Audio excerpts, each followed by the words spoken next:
আসসালামু আলাইকুম সুপ্রিয় দর্শক, কল্পনা করুন এমন একটি বাংলাদেশ যেখানে এআই আপনাদের কাজকে সহজ করে দিচ্ছে এবং ঠিক একইভাবে রোবোটিক শিল্পে বিপ্লব আনছে। আমরা যে কোনো কাজ করার জন্য এখন এআইয়ের উপর নির্ভর হয়ে যাচ্ছি এবং ভবিষ্যৎ বাংলাদেশ ঠিক একইভাবে। প্রযুক্তি শুধু মানব কল্যাণের জন্য নয় বা মানব গতির জন্য নয়, এছাড়াও অন্যান্য কাজের জন্য আমাদের ব্যবহার করা হয়। ইরান রেডিও বাংলার পক্ষ থেকে জাগতারুণ্যের আরও একটি পর্ব নিয়ে আপনাদের সামনে উপস্থিত হয়েছি। আমি আরশাদ হোসেন এবং আজকে আমাদের সামনে যিনি উপস্থিত রয়েছেন তিনি দীর্ঘ সময় ইরানের ইসলামিক স্টাডিতে ব্যস্ত ছিলেন এবং তার সাথে সাথে বিভিন্ন বিষয়ের উপরে তিনি অনুবাদ এবং গবেষণা করেছেন। আমরা কথা বলছি জনাব মোহাম্মদ মনির হোসেন খানের সাথে। আসসালামু আলাইকুম। ওয়ালাইকুম আসসালাম ওয়া রাহমাতুল্লাহি ওয়া বারাকাতুহু। আপনাকে অনেক অনেক ধন্যবাদ আপনার মূল্যবান সময় ব্যয় করে আমাদের মাঝে উপস্থিত হওয়ার জন্য এবং আমাদেরকে আপনার সময় দেওয়ার জন্য। আপনাকেও এবং কর্তৃপক্ষকেও অশেষ ধন্যবাদ জানাচ্ছি। সুপ্রিয় দর্শক মণ্ডলীদেরকেও ধন্যবাদ জানাচ্ছি। আজকে আপনাকে আমরা যে কারণে আপনার সামনে আমরা উপস্থিত হয়েছি, যেহেতু আপনি অনেক বিজ্ঞ একজন ব্যক্তি, আমরা আপনার ব্যাপারে জানি আপনি এর আগেও ইসলামিক স্টাডিতে ব্যস্ত ছিলেন, তার সাথে পাশাপাশি আপনি বিভিন্ন বই অনুবাদ করেছেন এবং গবেষণাও করেছেন আপনি। আজকে আমরা কথা বলবো আপনার সাথে ভবিষ্যতের বাংলাদেশ এবং এআই বা রোবোটিক্স যে বিষয়গুলো আছে এর সাথে ইসলামিক নৈতিকতা বা যে সততা রয়েছে সেই ব্যাপারে। আচ্ছা, প্রথমে আমি আপনার থেকে জানতে চাবো যে বর্তমানে যে এআই বা যে ধরনের আমরা ভিআর যেটাকে বলি ভার্চুয়াল রিয়েলিটি এবং এছাড়াও যে অন্যান্য যে সুযোগ সুবিধা আমরা পাচ্ছি, কারণ বর্তমানে মোবাইল থেকে শুরু করে মানুষের দৈনন্দিন জীবনে প্রত্যেকটা জিনিসই এআই দিয়ে জড়িত এখন। তো এই ক্ষেত্রে মানব যে জিনিস রয়েছে বা মানুষকে আমি যদি এভাবেই বলি যে মানুষের যে মর্যাদা এটা কি কোনোভাবে কমে যাচ্ছে বর্তমানে? আউযু বিল্লাহি মিনাশ শাইতানির লাঈনির রাজিম। বিসমিল্লাহির রহমানির রহিম। নাহমাদুহু ওয়া নুসাল্লি আলা রাসূলিহিল কারীম ওয়া আলিহিত তাইয়্যিবিন আত-তাহিরিন ওয়াল লা'নাতুদ দাইমাতু আলা আ'দাইহিম আজমাইন মিনাল আনে ইলা কিয়ামি ইয়াউমিদ্দিন। আল্লাহুম্মা সাল্লি আলা মুহাম্মাদ ওয়া আলি মুহাম্মাদ ওয়া আজ্জিল ফারাজাহুম। আসলে মানুষ এবং যন্ত্র দুইটা তো এক জিনিস না, তাই না? মানে মানুষের মর্যাদা কোথায় আর যন্ত্রের মর্যাদা কোথায়? যন্ত্র যতই মূল্যবান হোক না কেন, যতই মানে শক্তিশালী, যতই মানে তার দ্বারা মানে অনেক কাজ সাধিত হোক না কেন, কারণ আমরা দেখি যে মানে গাড়ির কথা তুলনা করি, একসময় গাড়ি ছিল, একসময় মানুষ কি করতো, পশুর উপর ঘোড়ার উপর চড়তো, তাই না? তারপর ঘোড়ার গাড়ি এসেছে, গরুর গাড়ি এসেছে, হ্যাঁ, তারপরে এসেছে মোটর গাড়ি, হ্যাঁ, তারপরে ট্রেন, হ্যাঁ, এরোপ্লেন, নানান ধরনের বাহন, নানান ধরনের যান। এতে কি মানুষের বিবর্তনের সাথে সাথে উন্নতি হয়েছে। এখন গাড়ির অনেক মডেল, তাই না? বিভিন্ন ধরনের গাড়ির মডেল, অত্যাধুনিক গাড়ি, বিভিন্ন ধরনের গাড়ি মানে রয়েছে, যেটা আসলে কখনো অতীতের সাথে তুলনাই হয় না। কিন্তু এত কিছুর পর কি মানে আসলে গাড়ির মর্যাদা কি মানুষের মর্যাদার সমান হয়েছে? কখনোই হয়নি। মানুষ ক্যালকুলেটর ব্যবহার করে বড় বড় হিসাব করে, তাই না? আগে করতো, এখন কম্পিউটারে করে। এতে কি মানুষের মর্যাদা খাটো হয়েছে? না, খাটো হয়নি, কখনোই হতে পারে না। মানুষ আল্লাহর সর্বশ্রেষ্ঠ সৃষ্টি, তাই না? আশরাফুল মাখলুকাত। এই জন্য মানুষের মর্যাদার কখনোই হবে না, মানে কমতি হবে না। যতই উন্নতি হোক না কেন, এআই যতই অ্যাডভান্স করুক না কেন, সেটা কখনোই মানুষের সমকক্ষ হতে পারবে না। মানুষের সাথে তার কোনো তুলনাই নেই। মানে আমরা যদি ইসলামিক দিক থেকেও দেখে থাকি যে মানে আল্লাহ তাআলা যেভাবে বলেছেন যে মানুষকে কি বলে আশরাফুল মাখলুকাত, তো ওই হিসেবে যদি আমরা দেখে থাকি মানুষই আসলে সৃষ্টির সেরা জীব। তারপরে এআই এর স্রষ্টাকে অবশ্যই মানুষ। তাহলে মানুষ যদি স্রষ্টা হয় এআই, তাহলে মানুষের মূল্য মানে এআই এর চাইতে অনেক বেশি, অনেক বেশি, তাই না? জি, অবশ্যই অনেক বেশি। এই জন্য মানে আসলে মানুষের এআই যতই হোক না কেন, যতই উন্নতি করুক না কেন, মানে মানুষের মর্যাদা মূল্যের সমকক্ষ হবে না। আমরা যেমন এখন দেখে থাকি যে কায়িক শ্রম যেটাকে আমরা বলি বাংলাতে, যেমন বর্তমানে এআই এর কারণে যে মানুষের কর্মসংস্থা বা যে কায়িক শ্রম আস্তে আস্তে কমে যাচ্ছে। জি। তো এই ক্ষেত্রে ভবিষ্যতে কি বাংলাদেশে কায়িক শ্রম কমে যাবে, বা এই আমি যদি এভাবে বলি যে ইসলামিক দৃষ্টিতে আমরা কিভাবে এই জিনিসটাকে দেখতে পারি যে ভবিষ্যতে যখন মানুষের কায়িক শ্রম কমে যাবে তাদের যে অর্থনৈতিক যে পরিস্থিতি হবে, এটাতে ইসলাম কি বলে বা কিভাবে এর দিক নির্দেশনা, বা আমরা যদি এই ব্যাপারে জানতাম। কায়িক শ্রম কমে যাওয়া, বা যদি এরকম হয় যে এআই এসে মানুষকে সম্পূর্ণরূপে বেকার করে দিল, জি হ্যাঁ, বেকার হয়ে গেল মানুষ, সেটা একটা ভিন্ন বিষয়। জি।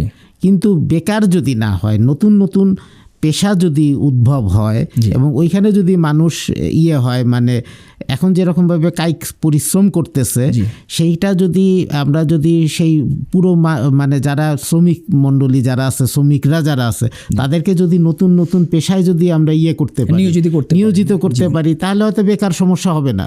কিন্তু যদি এরকম হয় যে মানে সেরকমভাবে পেশা সৃষ্টি করা গেল না, এআই এর মানে এআই এসে বা রোবট এসে, বিশেষ করে রোবট এসে সেই সমস্ত কাজগুলো নিয়ে নিল, তখন আমাদের কি হবে?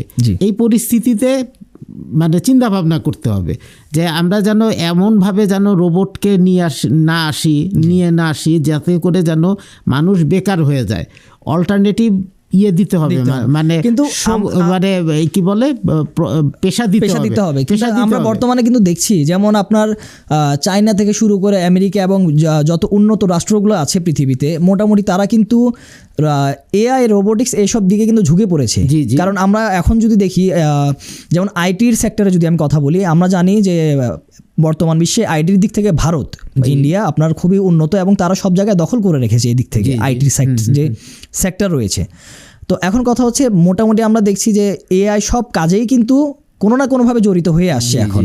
তো এর কারণে মানুষের কি হচ্ছে যে, যেমন আমি বলি ধরেন আগে একটা কাজ আপনার মানুষ কোনো বিভিন্ন কোম্পানি, বা আমি যদি এভাবে আসলে বলি আইটি সেক্টর, যেমন এডিটিংয়ের ক্ষেত্রে বা ধরেন একটা ভয়েসের কোনো কাজের ক্ষেত্রে বা কম্পিউটারের কোনো কাজের ক্ষেত্রে আগে মানুষ ঘন্টা ঘন্টা সময় ব্যয় করতো এর পিছনে, কিন্তু এখন কি হচ্ছে এআই এসে সেই জিনিসটাকে আপনার কম সময়ে খুব সহজ করে ফেলেছে, যার কারণে মানুষের যে চাকরি বা এই যে কায়িক শ্রমের যে ব্যাপারটা, এই যে অর্থ ব্যবস্থাটা, এই জিনিসগুলো কিন্তু আস্তে আস্তে কমে যাচ্ছে।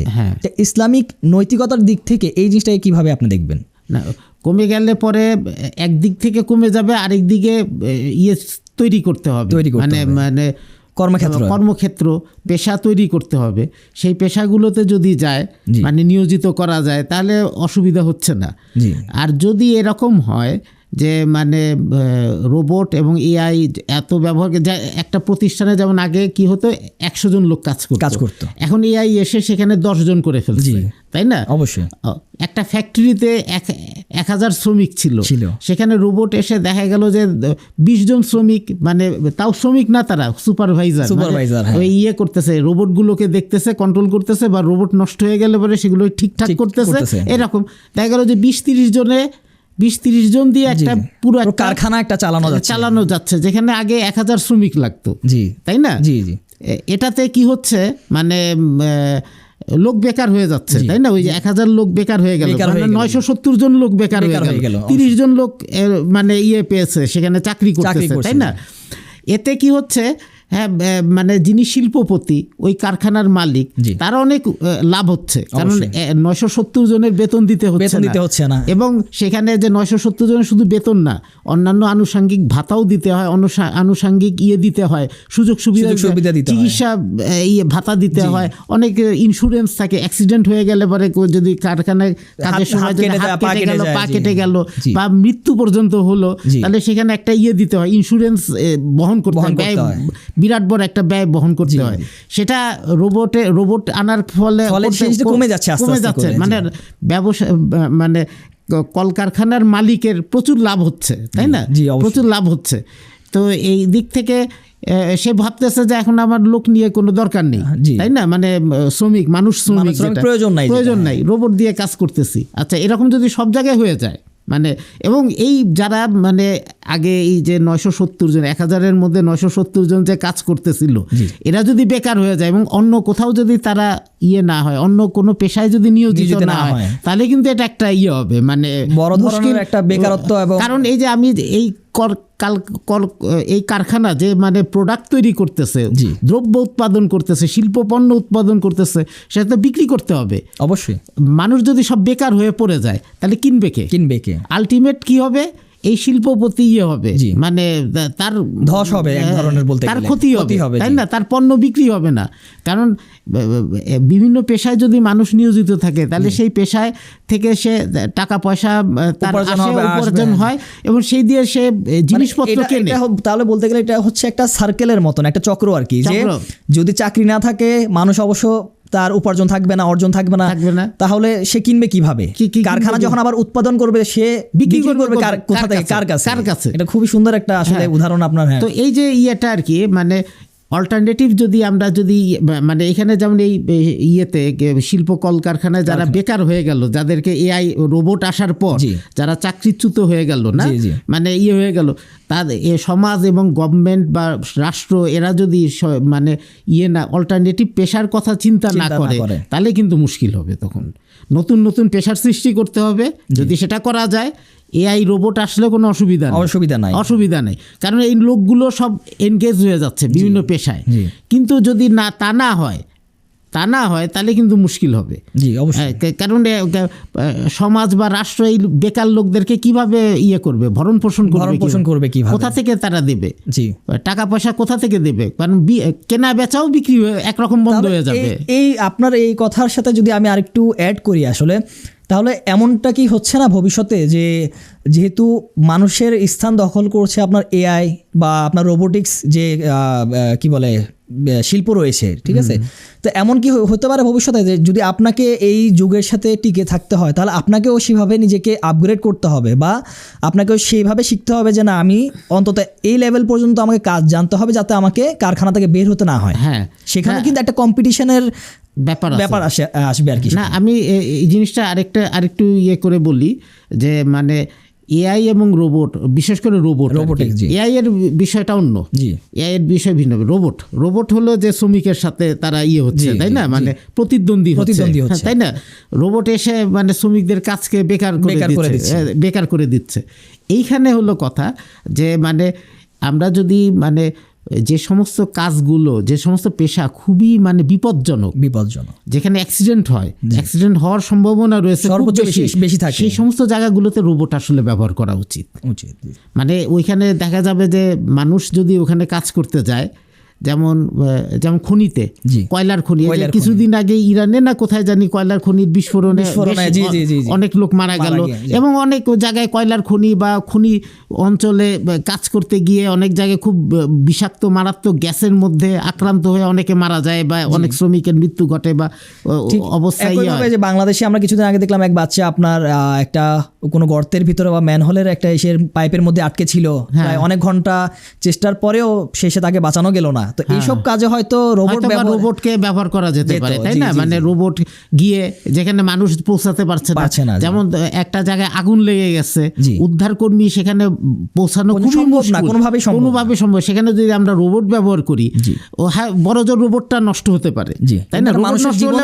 মানুষের জীবনের সাথে তো তার কোনো তুলনাই চলে না, তাই না? যতই দামি হোক না কেন রোবট, যতই মূল্যবান, মানুষের জীবন বাঁচানো এবং মানুষের জীবন শেষ করা, উদ্ধার কর্মী যে আছে ওখানে যদি আমরা ঠেলে দেই, সেই উদ্ধার কর্মীরও মৃত্যু হতে পারে। এই সমস্ত জায়গাগুলোতে, এই সমস্ত খুব বিপদ সংকুল পেশা যেগুলো আছে, সেইখানে রোবট ব্যবহার করা উচিত অবশ্যই।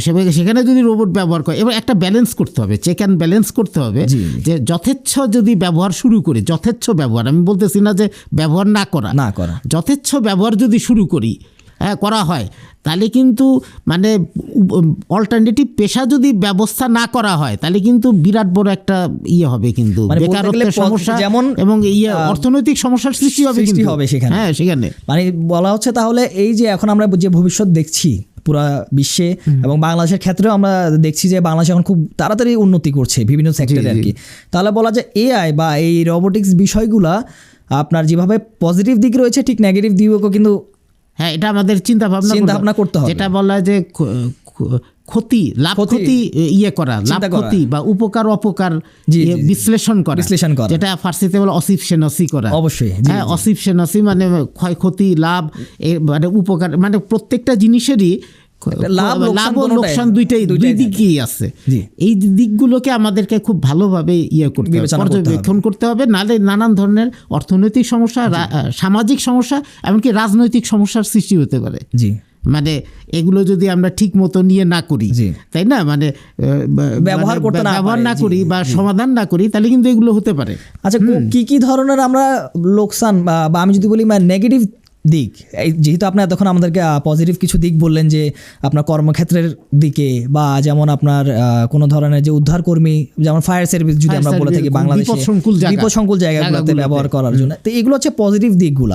ঠিক একইভাবে কোন ধরনের নেগেটিভ দিক থাকতে পারে যেটা আমাদের জন্য ভয়াবহ একটা ভবিষ্যৎ নিয়ে আসতে পারে, বা কোন ধরনের ভবিষ্যৎ আমরা করতে পারি, ফেস করব যদি আমরা সেটাকে ভালোভাবে ব্যবহার না করি, বা কোন নেগেটিভ দিকগুলো?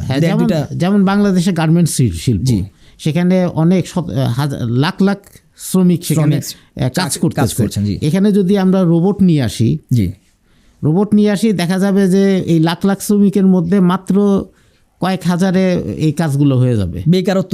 বেকারত্ব হবে লাখ লাখ লোকের। এখন আমরা কি সেই লাখ লাখ লোককে কি আমরা অন্য কোনো কর্মসংস্থানে নিয়ে যেতে পারবো?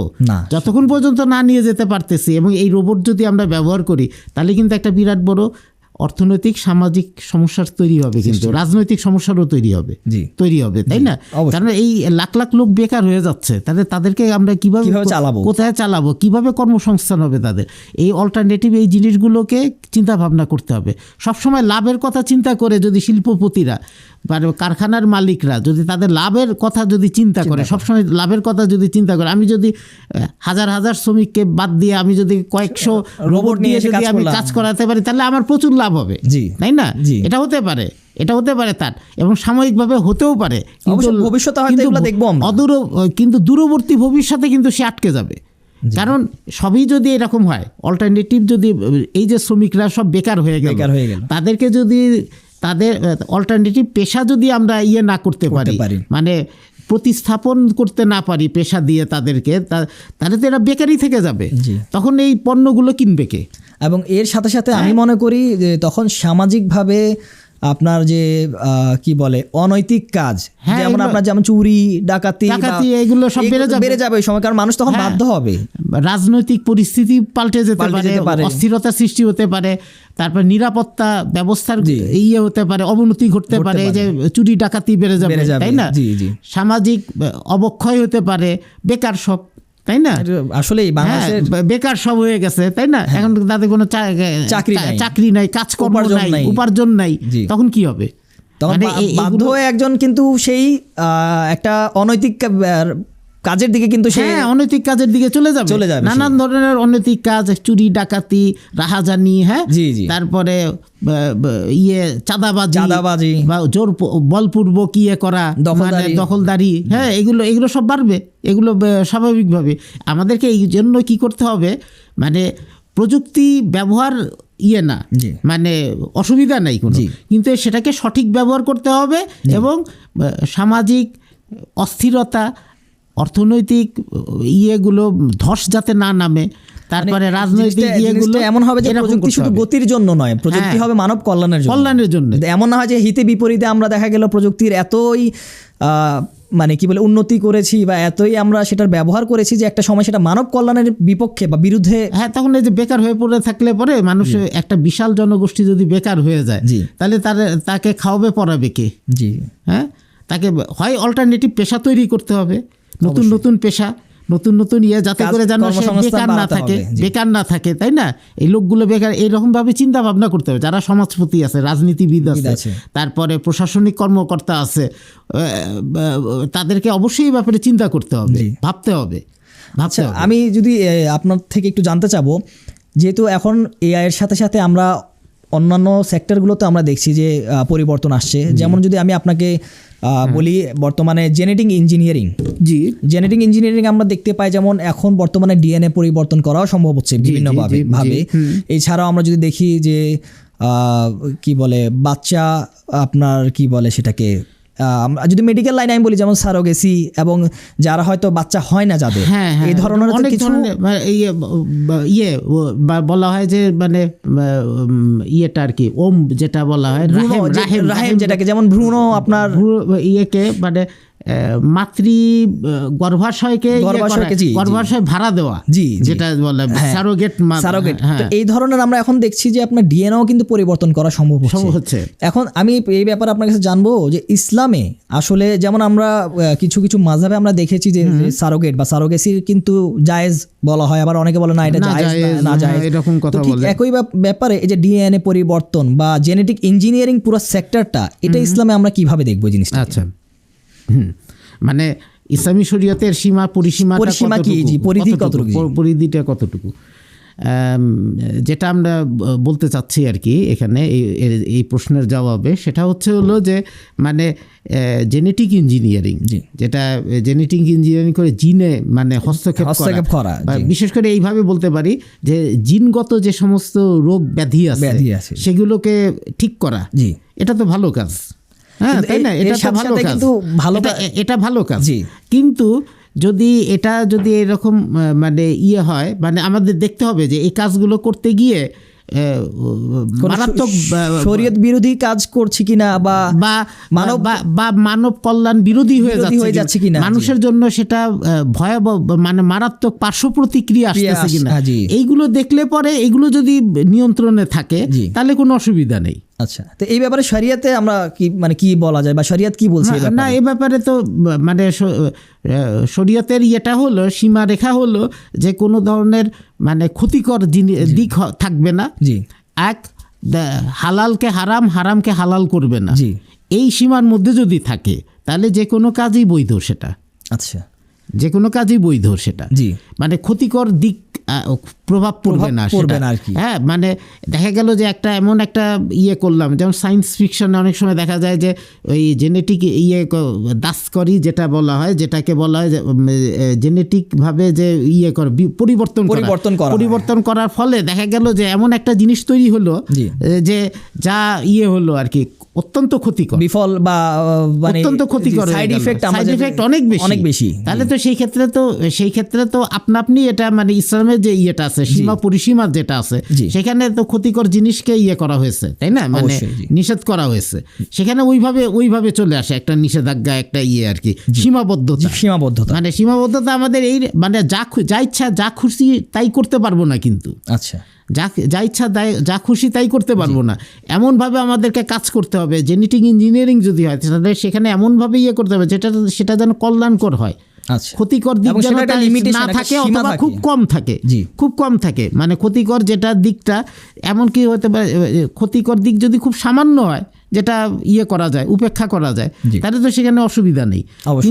কিন্তু এমন একটা ক্ষতি হয়ে গেল, এমন একটা জিনিস হলো যে ভবিষ্যতে মানব কল্যাণের, হ্যাঁ, যেমন আমি একটা উদাহরণ দিতেছি যে এইরকম যদি হয় যে মানুষ আর কুকুর মিলে একটা প্রাণী তৈরি করা হলো, এটা কিন্তু অ্যালাউড না।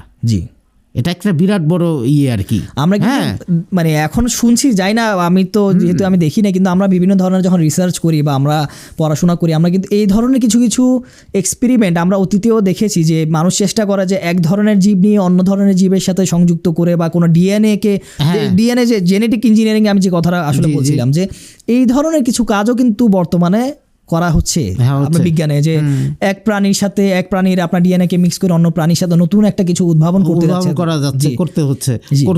করছে। যেমন আমি যে উদাহরণটা দিলাম যে মানুষ আর কুকুর, হ্যাঁ, এই যে ক্রস করানো একটা নতুন একটা প্রাণী হয়ে গেল, যেটা মানুষও না কুকুরও না বা এই ধরনের একটা কিছু। হ্যাঁ, মানে এই জিনিসগুলো বা উভয় বৈশিষ্ট্য বহন করতেছে, তো এই ধরনের কাজগুলো তো আসলে ঠিক না। যেমন আমি অনৈতিক, মানে আখলাকি দিক থেকে অনৈতিক, তারপরে হলো পরিবেশগত দিক থেকেও মানে ভয়াবহ, সামাজিকগতভাবেও এটা মানে সামাজিকভাবেও এটা খুব ডেঞ্জারাস জিনিস। পরিবেশগতভাবে পরিবেশের বিরোধী কিন্তু এই কাজগুলো আর কি। হ্যাঁ, এই কাজগুলো ভয়ঙ্কর পরিণতি আসতে পারে এবং একসময় এইসব কাজই কিন্তু অকল্যাণ বয়ে আনবে আমাদের জন্য। এই ধরনের যদি থাকে, এই ধরনের ইয়েগুলো যদি সময়, তাহলে ওইগুলো করা যাবে না, ওগুলো একদম নিষিদ্ধ। কিন্তু এর বাইরে যেমন অনেকের মানুষের অনেক জেনেটিক ব্যাধি আছে, রোগ ব্যাধি আছে, তাই না? সেগুলোকে যদি ঠিক করা হয়, যেমন অনেকের এরকম আছে বংশ পরম্পরায় হার্ট ডিজিজ হয়ে থাকে, বা মানে চোখের অসুবিধা হয়ে থাকে, অথবা অন্য কোনো অর্গানের অসুবিধা হয়, সেগুলো যদি নিরাময় করা যায় তাহলে তো কোনো অসুবিধা নেই, ওগুলোতে তো কোনো অসুবিধা নেই। এখন আমরা কিছুদিন আগেও আমি এক জায়গায় দেখছিলাম আপনার, যে কোথাও হয়তো এমন ধরনের কোনো এক্সপেরিমেন্ট হচ্ছে বা এমন কোনো ধরনের বিজ্ঞান তারা উদ্ভাবন করছে যে এক মানুষের ব্রেইন তারা চেষ্টা করছে যে অন্য মানুষকে দিয়ে চালানোর জন্য, বা যদি এমন হয় যে কারো একটা আঙ্গুল বা হাত কেটে গিয়েছে, অন্য কারো হাত বা পা প্রতিস্থাপন করে তারা যাতে ব্যবহার করতে পারে, এগুলোও কিন্তু একটা এখন জেনেটিক ইঞ্জিনিয়ারিংয়ের একটা অংশের মধ্যে পড়ে আর কি। এগুলো যদি করা হয়, যেমন কারো আঙ্গুল কেটে গেছে, অন্য কোনো আঙ্গুল এনে অন্য কোনো মানুষের আঙ্গুল এনে সেখানে করার, তবে এখানে আবার সরাসরিয়তের অনেক ব্যাপার আছে, সেগুলো করতে হবে, তাই না? মানে ওই জিনিসগুলো করতে হবে, নাহলে করতে হবে, যেমন ক্লোন পদ্ধতিতে আঙ্গুল তৈরি করে তারপরে সেই আঙ্গুলটাকে করা, মানে লাগানো, হ্যাঁ, এটাতে তো কোনো অসুবিধা নাই। কিন্তু ওই যে অন্য মানুষের অর্গান কেটে এনে লাগানো, হ্যাঁ, মানে হাত কেটে এনে লাগানো, করা, মানে এই আরেকজনের হাতে, সেখানে অনেকগুলো করতে হবে, সরাসরিয়তের নীতিমালা, নিয়ম নীতিমালা অবশ্যই মানতে হবে, পালন করতে হবে। তারপরে হলো যে যাতে করে যেন ওই যে আমি যেটা আগেই বলেছি যে হালাল হারাম হালাল যেন না হয়, এই সমস্ত জিনিসগুলো দেখতে হবে আর কি। এই ধরনের নৈতিকতা জিনিস, ধর্মীয় যে ইয়েগুলো আছে, অনুশাসনগুলো আছে, বিধিগুলো আছে, সেগুলো যেন ভায়োলেট না করে, এই চৌহদ্দির মধ্যে যদি থাকে তাহলে তো কোনো অসুবিধা নেই। আমি এই জিনিস আপনাকে এখানে আরেকটা জিনিস জানতে চাবো আপনার থেকে, যেমন বর্তমানে প্রযুক্তির প্রতি যে আসক্তি, হ্যাঁ, যে বর্তমানে আমরা দেখতে পাচ্ছি, যেমন মোবাইলের ক্ষেত্রে যদি আমি বলি, যে আমরা সময়ের পর সময় আমরা হয়তো মোবাইল ব্যবহার করি, বা টেলিভিশন বা যে কোনো ধরনের প্রযুক্তির দিকে আমরা এক ধরনের আসক্তিতে এখন কিন্তু পরিণত হচ্ছে, এর কারণে দেখা যাচ্ছে আমরা আমাদের ইবাদত থেকে যেহেতু গাফেল হয়েছি। তাহলে এই ব্যাপারে আপনি কি বলবেন? মানে সব জিনিসেরই মানে ব্যবহার করার মাত্রা আছে, তাই না? সেই মাত্রা বা সীমা অতিক্রম করলে তখন সেটা মানে হয়ে যায়, মানে নাজায়েজ পর্যায়ে চলে যায়, বিফল বয়ে আনে আসলে, এবং বিরূপ প্রতিক্রিয়া আনে, বিফল হয়, বিরূপ প্রতিক্রিয়া আনে, মানে নানান ধরনের। যেমন যদি এখন যেটা হয়েছে, মানে আমরা এতই মশগুল হয়ে গেছি যে সবসময় কি এইরকম আর কি, মানে মধ্যে আসক্তি হয়ে গেছে, আসক্তির মতন আর কি, না মানে সব সময় রয়েছি, বিনা কারণে সব সময় কিন্তু আমাদের প্রযুক্তি হাতে।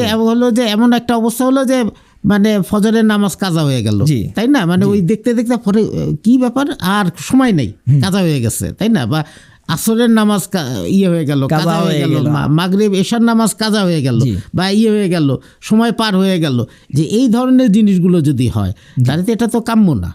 এটা শুধুমাত্র ইবাদত বন্দেগীর ক্ষেত্রেই না, মানুষ যদি এরকম করতে থাকে, তার যে আরো অন্যান্য কাজ আছে দৈনন্দিন জীবনের যে সমস্ত কাজ, সেগুলোও সে করতে পারবে, আস্তে আস্তে অসামাজিকও হয়ে যায়, অসামাজিক হয়ে যাবে, মানুষের সাথে তার সম্পর্ক থাকবে না। সে যে কথা দিয়েছে আরেকজনকে একটা কাজ করে দেওয়ার, সেই এতই মশগুল মধ্যে, মানে খবর, নিউজ রিল, এগুলা ঘাটাঘাটি করা, বিভিন্ন রিলস দেখতে ব্যস্ত সারাদিন, বিভিন্ন ওয়েবসাইটে ঢোকা, মারতেছে, করতেছে, দেখতেছে, এর মাধ্যমে কি হচ্ছে, তার যে দায়িত্ব যেগুলো আছে সেগুলো থেকে সে গাফেল হয়ে যাচ্ছে। ইবাদত বন্দেগী এবং দায়িত্ব কর্তব্য যেগুলো আছে সেগুলো যদি এটাতে এক ধরনের আসক্তি, তাই না? মারাত্মক ধরনের আসক্তি। তারপরে তার এটা শারীরিক, যেমন সে ওই ইবাদত বন্দেগী করতে পারতেছে না, তার যে দায়িত্ব কর্মগুলো আছে, যেমন একজন অফিসে একজন লোক যদি এই কাজটা করতে থাকে, তার তো সে অফিসে যে কাজের সময় আছে সেটা মনোযোগ দিতে পারবে না, তার ফাঁকি মারার মতন হবে, তার ওই যে বেতন যে নিতেছে তাহলে সেটা হারাম হয়ে যাবে তার জন্য, তাই না? এরকম অনেক ধরনের বিষয় আসতে পারে। তারপরে সে এরকমভাবে এতই মশগুল যে তার স্ত্রী এবং ছেলে মেয়েদের সময় দিতে পারতেছে না, বা মহিলা তার স্বামী ছেলে মেয়েদেরকে সময় দিতে পারতেছে না, ওই ঘরের কাজগুলো ঠিক মতন আঞ্জাম দিতে পারতেছে না, দায়িত্ব যেগুলো আছে সেগুলো আঞ্জাম দিতে পারতেছে না, মানে বাবা মা যাদেরকে দেখাশোনা করা দরকার সেগুলো করতে পারতেছে না ঠিক মতন, মানে নানান ধরনের অবস্থা, পারিবারিক সামাজিক, জি। মানে কর্মক্ষেত্রে নানান ধরনের সমস্যা হবে। ইবাদত বন্দিগির ক্ষেত্রে আমি বললাম যেটা জি, জি। কাজা হয়ে যাবে, কাজা হয়ে যাবে। তাই না? আস্তে নামাজ আস্তে রোজা আল্লাহ কাজা থেকে, হয়ে যাবে। আল্লাহর বান্দেগি থেকে দূর হয়ে যাবে। আল্লাহর বন্দেগী থেকে দূর হবে, তার কর্মকাণ্ড থেকে দূর হয়ে যাবে, হয়ে যাবে। তাই না? তার অফিস আদালত থেকে মানে ঠিক মতন সে ওখানেও ঠিক মতন সে অফিস আদালতেও কাজ করতে পারবে না। জি। এই যে অবস্থাগুলো হচ্ছে, মানে এটা তো আসক্তির কারণে।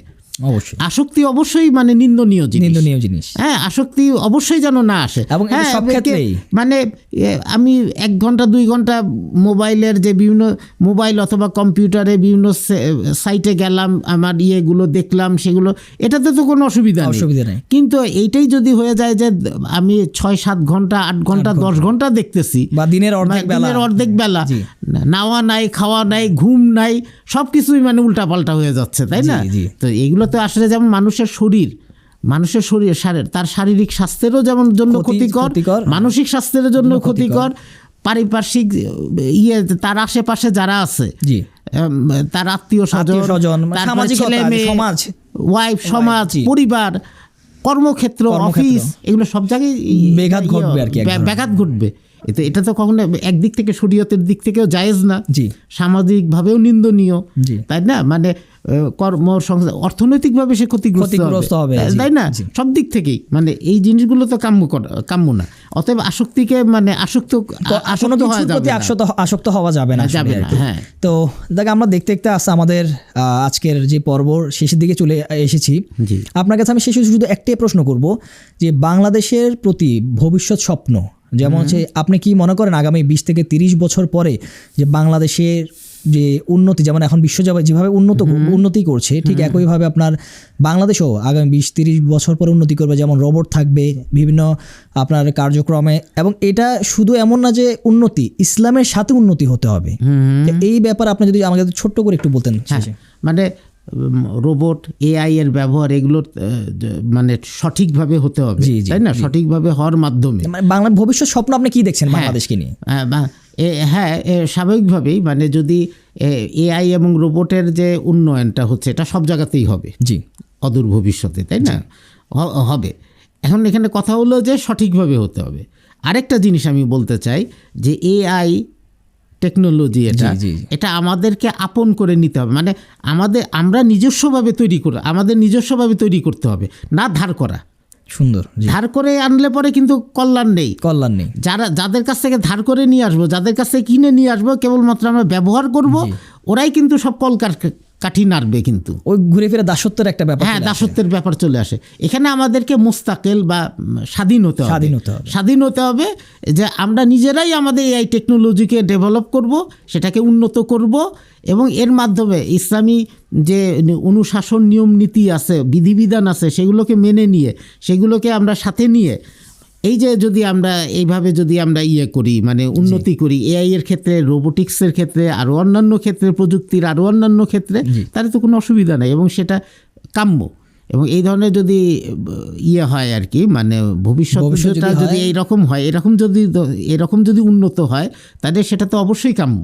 আমরা তাহলে ইনশাল্লাহ ভবিষ্যতে খুব সুন্দর একটা ভবিষ্যৎ দেখতে পাবো। শর্ত হলো যে আমাদের হাতে এই প্রযুক্তি থাকতে হবে, নিজস্ব হতে হবে। হ্যাঁ, রোবোটিক্স আমাদের নিজস্ব হতে হবে। হ্যাঁ, অন্যান্য যে প্রযুক্তিগুলো আছে সেটাও আমাদের নিজস্ব হতে হবে, ধার করা হবে না। হ্যাঁ, ধার করা হবে না, কেনা হবে না। মানে কেনা এবং ধার করাতে কোনো সুফল নেই, কারণ ওরা কলকারখানি নাড়তেছে, যাদের কাছ থেকে আমরা ধার করে নিয়ে আসছি। অতএব আমরা ঠিক ওইভাবে ঠিক মতন উন্নতি করতে পারবো না। অতএব আমাদের এই ক্ষেত্রে আমাদেরকে খেয়াল রাখতে হবে, প্ল্যান প্রোগ্রাম খুব ভালোভাবে করতে হবে। আপনাকে অনেক অনেক ধন্যবাদ আজকে আমাদের মাঝে উপস্থিত হওয়ার জন্য, এবং আপনার মূল্যবান সময় দিয়ে যে রোবোটিক্সের ব্যাপারে এবং আপনি যে পয়েন্টগুলো তুলে ধরেছেন, ইনশাল্লাহ আশা করি এটা বাংলাদেশের জনগণের কাজে আসবে, এবং এর সাথে সাথে আমরা ভবিষ্যতে আবারও আপনার সামনে উপস্থিত হব, এবং আপনার যে জ্ঞান রয়েছে সেটাকে আমরা ব্যবহার করব। অবশেষে আমরা বলতে চাচ্ছি যে মানে এই ধরনের ইয়েগুলো আর কি, মানে চিন্তা ভাবনা, এই সমস্ত বিষয়ে আমাদের গভীরভাবে চিন্তা ভাবনা করা উচিত। ইনশাআল্লাহ বাংলাদেশ এবং বাংলাদেশের মতো দেশ যেগুলো যারা আছে, তারা এই সমস্ত বিষয় নিয়ে অবশ্যই চিন্তা ভাবনা করবেন এবং যুগোপযোগী পদক্ষেপ নেবেন, এটাই আমরা কামনা করি আর কি। ওয়াখির দাওয়ানা আলহামদুলিল্লাহি রাব্বিল আলামিন। সুপ্রিয় দর্শক, এতক্ষণ আপনারা শুনছিলেন ভবিষ্যৎ বাংলাদেশ এবং এআই এবং টেকনোলজির ইসলামের নৈতিকতার সাথে।